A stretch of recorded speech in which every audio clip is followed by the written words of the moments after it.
Save Aravalli, save life, Aravalli बचाओ जीवन बचाओ नारे के साथ हम सत्याग्रह शुरू करेंगे।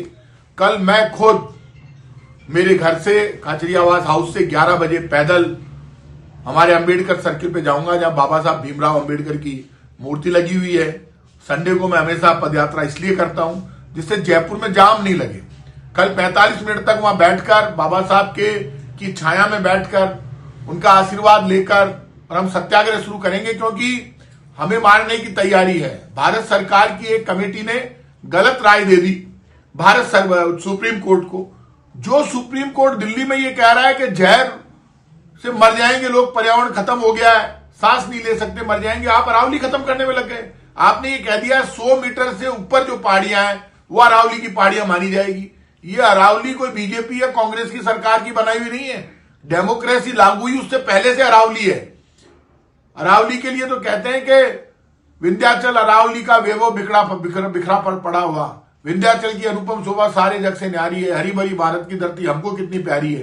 तो अरावली और विंध्याचल का तो अनुभव और वैभव पूरी दुनिया जानती है। इसी अरावली से हमारा खेत है, खलिहान है, पानी है, पर्यावरण है, ऑक्सीजन है, इसी से हमारे घर हैं, इसी से हमारा जीवन है।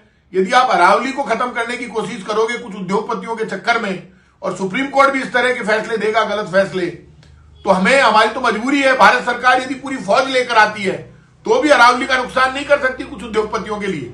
भारत सरकार को यह फैसला पहले अपनी कमेटी से राय बदलनी होगी, वापस सुप्रीम कोर्ट में जाकर कहना होगा यह फैसला बिल्कुल गलत है। हम खुद अरावली बचाओ जीवन बचाओ के मुद्दे पर सत्याग्रह करेंगे। कल सुबह 11 बजे मेरे घर से हम पैदल जाएंगे, मेरे घर से मैं पैदल जाऊंगा मेरे घर से कल 11 बजे, और 11:15 बजे मेरे घर से निकलूंगा और सचिवालय के पास में जो अंबेडकर साहब की मूर्ति लगी हुई है वहां पर कल संडे है, वहां 45 मिनट तक उस मूर्ति के पास बैठकर और सत्याग्रह की हम शुरुआत करेंगे। 45 मिनट तक वहां बैठूंगा, मेरे घर से मौन रूप से निकलेंगे। ये सत्याग्रह कल नारे नहीं लगाएंगे, सिर्फ एक ही नारा होगा, अरावली बचाओ जीवन बचाओ, सेव अरावली सेव लाइफ। इस नारे के साथ हम कल से सत्याग्रह शुरू करेंगे। कल सुबह 11 बजे मैं खुद मेरे घर से निकलूंगा और अंबेडकर साहब की मूर्ति पर जाकर 45 मिनट तक वहां बैठकर सत्याग्रह करूंगा, मौन रहूंगा। बाकी वहां पे सिर्फ प्रेस के साथ बात करेंगे, बाकी कोई नारा बीच में नहीं लगाएंगे।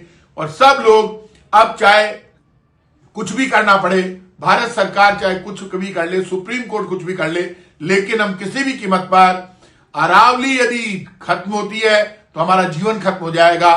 सेव अरावली सेव लाइफ और अरावली बचाओ जीवन बचाओ के नारे पर हम सब कल, मैं खुद 11 बजे कल पैदल जाऊंगा और 45 मिनट तक धरना दूंगा और हम सबको मिलकर इस सत्याग्रह में शामिल होना है।